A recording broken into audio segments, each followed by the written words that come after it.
انہوں نے کہا اچھا اب روکو، فٹافٹ روکو، ہم نہیں جا رہے تب تک جب تک ہم یہ چیزیں نہیں لے لیتے. پہلے گئے دکانوں میں، گئے ٹوتھ برش خریدا، ٹوتھ پیسٹ خریدا، دوائیاں خریدی، پہنچے جیل. پہلے شاپنگ کی، اس کے بعد پھر جیل پہنچے. انہوں نے کہا نہیں ہم تو نہیں جا رہے. ایسا ماحول پولیس نے بھی پہلی بار دیکھا ہوگا کہ لوگ جیلوں کے اندر اٹھا کے مارا ہے. ان کا خیال تھا ہم ان لوگوں کو چپ کراتے کراتے تھک جائیں گے، یہ رونے بیٹھیں گی. بھائی کسی کا گھر میں بچے تھے، جیسے میرے بھائی کی بیٹی، اس کے تو چھوٹے بچے ہیں، یہ اس بات پہ روئے گی، دوسرے کسی اور بات پہ روئیں گے، ان کے بچے ہوں گے، گھر میں کیا ہوگا کیا نہیں ہوگا.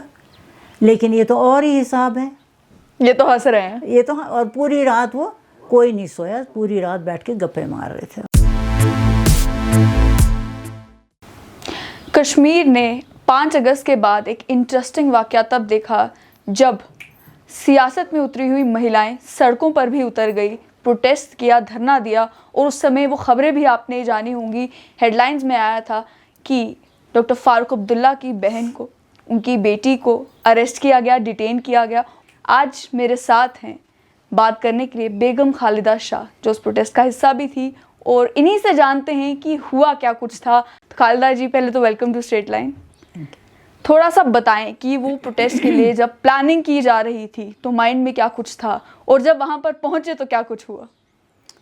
پلاننگ کی یہی تھی کہ ہم وہاں پہ جا کے پروٹیسٹ کریں گے کہ یہ ظلم ہو رہا ہے چاروں طرف، یہ نہیں ہونا چاہیے. اور اس میں بڑے پڑھے لکھے لوگ تھے، سب لیڈیز تھیں، کوئی پروفیسر تھا، کوئی لیکچرر تھا، کوئی کچھ تھا. سب پڑھے لکھے لوگوں نے یہ فیصلہ کیا کہ نہیں جی ہم جائیں گے، ہم وہاں پہ جا کے پروٹیسٹ کریں گے. تو ابھی وہاں پہ صرف، اور یہ نہیں تھا خیال کہ جو پیسفل پروٹیسٹ ہوگا اس کی وجہ سے گورنمنٹ کو کوئی تکلیف ہوگی، کیونکہ ان کا تو ارادہ کچھ نہیں تھا. وہاں پہ پروٹیسٹ کرنا تھا، نہ جلوس نکالنا تھا، نہ کچھ کرنا تھا، وہاں پہ پروٹیسٹ کر کے واپس آ جانا تھا.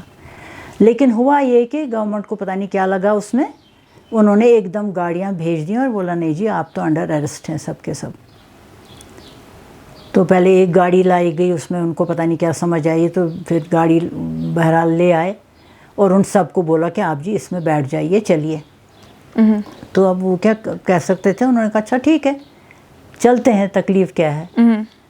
تو لیکن یہ تھا کہ کسی کو یہ خواب میں بھی خیال نہیں تھا. پہلے کبھی کبھی کوئی پروٹیسٹ کوئی کرتا بھی تھا، زیادہ سے زیادہ اٹھا کے تھانے میں لے جاتے تھے، تھوڑی سی دیر میں چھوڑ دیا کرتے تھے. تو ان سب کو بھی خیال ہوا چلو ہم کو بھی شاید اسی طرح تھانے میں لے جائیں گے، گھنٹے بھر کے بعد چھوڑ دیں گے جیسا بھی ہوگا. تو ان کا کہنا ہے جب ہم چلتے گئے تو انہوں نے موڑ کاٹا اب سینٹرل جیل کی طرف، تو ان سمجھ گئے کہ نہیں ہم تو بڑے ٹھکانے پہ جا رہے ہیں. لگ بھگ کتنی مہیلائیں تھیں اس گاڑی میں؟ میرے خیال میں 10-15 تو وہاں جمع ہوئی تھی، میرے خیال میں اتنی تو ہوئی تھی. اب ان کو تو لے گئے، کتنی جمع ہوئی پھر یہ نہیں میں ایگزیکٹ یاد. تو بہرحال وہ چلتے گئے تو انہوں نے کہا جی وہ تو سب ٹھیک ہے لیکن ہمارے پاس تو کچھ بھی نہیں ہے، آپ ہم کو لے جا رہے ہیں، ہمارے پاس تو کوئی بھی چیز نہیں ہے. تو وہ بیچارے کیا جواب دیتے، ان کو تو صرف اتنا ہی تھا کہ لے آؤ پکڑ کے. تو انہوں نے شور مچایا کہ نہیں جی نہیں ہمارے پاس ٹوتھ پیسٹ نہیں ہے، ٹوتھ برش نہیں ہے. ایک دوسری نے کہا میرے کو بلڈ پریشر ہے، دوائی نہیں ہے. روکو چلو پہنچ گئے رہناواری ہسپتال. جب ہوتے رہناواری ہسپتال کے پاس میں پہنچ گئے تو انہوں نے کہا اچھا اب روکو، فٹافٹ روکو، ہم نہیں جا رہے تب تک جب تک ہم یہ چیزیں نہیں لے لیتے. پہلے گئے دکانوں میں، گئے ٹوتھ برش خریدا، ٹوتھ پیسٹ خریدا، دوائیاں خریدی، پہنچے جیل. پہلے شاپنگ کی، اس کے بعد پھر جیل پہنچے. انہوں نے کہا نہیں ہم تو نہیں جا رہے، ان چیزوں کے بغیر ہم نہیں جا رہے ہیں. تو انہوں نے سوچا اگر ہم زیادہ جہالت کریں گے، اگر انہوں نے شور کیا لوگ الٹا ہم کو پکڑیں گے، پتہ نہیں یہ کیا کر رہے تھے. تو پہنچے سینٹرل جیل. تو اب پتہ نہیں اب کہاں رکھیں گے کیا رکھیں گے. تو وہاں پہ کوئی ایک ونگ بن رہی تھی جو ابھی مکمل نہیں تھی، ایک ہال جیسا تھا. تو لیکن آلریڈی وہاں پہ بیڈ پہنچ چکے تھے، بیڈ لگے ہوئے تھے. تو انہوں نے کہا اچھا ہم کو یہاں رہنا، تو ہم گندے بستروں میں تو نہیں سونے لگے ہیں، ہم کو بستر چاہیے. مائنڈ میں آ گیا کہ اب یہاں پہ رکنا ہی ہے تو کم سے کم آرام سے رکے. نہیں ہم تو وہ تو کھڑے ہو کے ان کی زندگی جہنم بنا دیتے. انہوں نے کہا نہیں ہم تو نہیں جا رہے ہیں. تو فائنلی نئے بستر لگ گئے. اچھا. تو یہ بڑی انٹرسٹنگ سٹوری ہے. تو پھر تھوڑی دیر کے بعد آیا اچھا اب جی اب آپ کے لیے اب ہم چائے لا رہے ہیں، نمکین چائے لا رہے ہیں. تو ان کی ایک بڑی مذاقی مزاج کی ہے ان کی ایک کولیگ. تو اس نے کہا اچھا نہیں یہاں سب نے نمکین چائے پی سکتے ہیں، ہم کو بلڈ پریشر بھی ہے اور ہمارے لیے میٹھی چائے بھی ہونی چاہیے. خیر وہ بیچارے مرتے کیا نہ کرتے، وہ لے آئے دونوں چیزیں.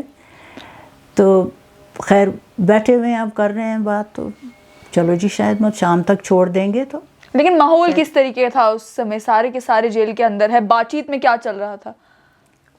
بات کہاں پہ؟ وہیں جیل کے اندر بات چیت کیا ہو رہی تھی وہاں؟ نہ کچھ نہیں, وہ تو کچھ بھی نہیں کہہ رہے تھے. نہیں جی اچھا بھائی اب آپ لوگوں کو ہم نے یہیں رکھنا جی, ہم کو پتہ نہیں, جو کہ صحیح بات ہے, ان کو کیا پتہ ہوتا. تو تھوڑی دیر کے بعد کہنے لگے کہ ہم نے کہا کوئی گیا باتھ روم ان میں سے, تو باتھ روم بھی ابھی تیار تھے لیکن دروازہ نہیں لگا ہوا تھا اس میں, اور یہ اسی ہال میں ہوگا باتھ روم. تو انہوں نے کہا بھئی یہ تو غلط بات ہے, یہ تو بڑی مشکل بات ہے, اب کیا ہوگا. تو کوئی آیا ان میں سے تو اس کو انہوں نے کہا. تو تھوڑی دیر کے بعد آ گیا جی ترخان, اس نے ٹھوکا ٹھوکی شروع کی. تو ان کی ایک فرینڈ نے کہا بیٹھو آرام سے, یہ تو لمبے کا چکر لگ رہا ہے, اب تو دروازہ بھی لگ رہا ہے. اب تو دروازہ بھی لگ رہا ہے, اب تو ہم کہیں نہیں جا سکتے. اچھا جی اب ہم آپ لوگوں کے لیے کھانا لائیں گے. ٹھیک ہے, کئیوں کو دال نہیں ہضم ہوتی ہے, سبزی بنانا. انہوں نے اس کو ایک مزاقیہ ٹوسٹ دے دیا. انہوں نے کہا بھئی اب تو ہم بیٹھ ہی گئے ہیں یہاں پہ, اب بیٹھ کے ہم نے افسوس کس بات کا کرنا ہے, بیٹھو آرام سے. تو پوری رات بیٹھ کے گپے مارتے گئے. وہ پولیس والوں کو بھی بڑا لطف آیا, جو لیڈی پولیس بھی تھی وہ بھی بڑے مزے میں, ان کی بھی رات گئی, یہ لوگ بھی پوری رات اسی طرح رہے.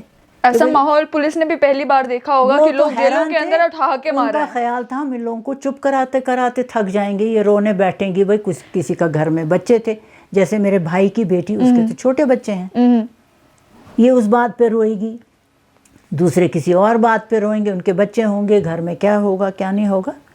لیکن یہ تو اور ہی حساب ہے, یہ تو ہنس رہے ہیں, یہ تو. اور پوری رات وہ کوئی نہیں سویا, پوری رات بیٹھ کے گپے مار رہے تھے وہاں پہ. اور اس کے بعد جب واپس جانے کا موقع آیا تو لگ رہا تھا کہ اب جیل سے واپس گھر لوٹ رہے ہیں, یہ لگ رہا تھا کہ بس دوست مل کر بیٹھے ہیں, گپے شپے بجی ہیں, تو اب واپس لوٹ رہے ہیں. وہ تو اب آج تک وہ اس رات کو چیرش کرتے ہیں, چیرش کرتے ہیں, کیونکہ اکٹھے بیٹھنے کا ٹائم ملا نا. آج کل بزی لائف ہوتی ہے ہر ایک کی, تو اس میں بھی دکھ میں بھی سکھ کا کوئی راستہ نکل آیا. خالدہ جی, اس طریقے کے انسیڈنٹس جہاں پر زندگی میں جو سرکمسٹانسز بن گئے ہیں وہ اتنے ڈیفیکلٹ ہیں, یا جو امپریشن جاتا ہے کہ کوئی بھی جیل جانا اپنی خوشی سے تو نہیں جاتا ہے, تو ایسے کتنے انسیڈنٹس آپ نے اپنی لائف میں دیکھے کہ جنہیں پرسیو تو یہ کیا جاتا ہے کہ بڑے نیگیٹو انسیڈنٹس ہیں, اس میں تو انسان پریشان ہوتا ہے, لیکن جو ہنستے کھیلتے گزر گئے؟ نہیں, وہ تو مجھے تو لگتا ہے ہر ایک کشمیری کو اللہ تعالیٰ نے بہت بڑا دل جگرا دیا ہوا ہے, بہت بڑا دل دیا ہے, مضبوط دل. اور انہیں پتہ ہے کہ رونے دھونے سے کچھ نہیں ہوتا ہے, اور وہ ہر مصیبت کو ہنستے کھیلتے جھیل لیتے ہیں. یہی تو مشکل ہے, تبھی تو لوگ پریشان ہوتے ہیں باہر کہ یہاں ماتم کیوں نہیں بچھا ہوا, ہم اتنے ظلم کرتے ہیں, یہاں ماتم کیوں نہیں ہوتا ہے. لیکن کشمیری وہ نہیں جانتا ہے, یہاں سب کچھ سہ لیتے ہیں ہنستے کھیلتے. یہ ایک کوالٹی ہے, یہ ایک بہت بڑی کوالٹی ہے, یہ بہت بڑی کوالٹی ہے کسی بھی قوم کی. بہت بہت شکریہ.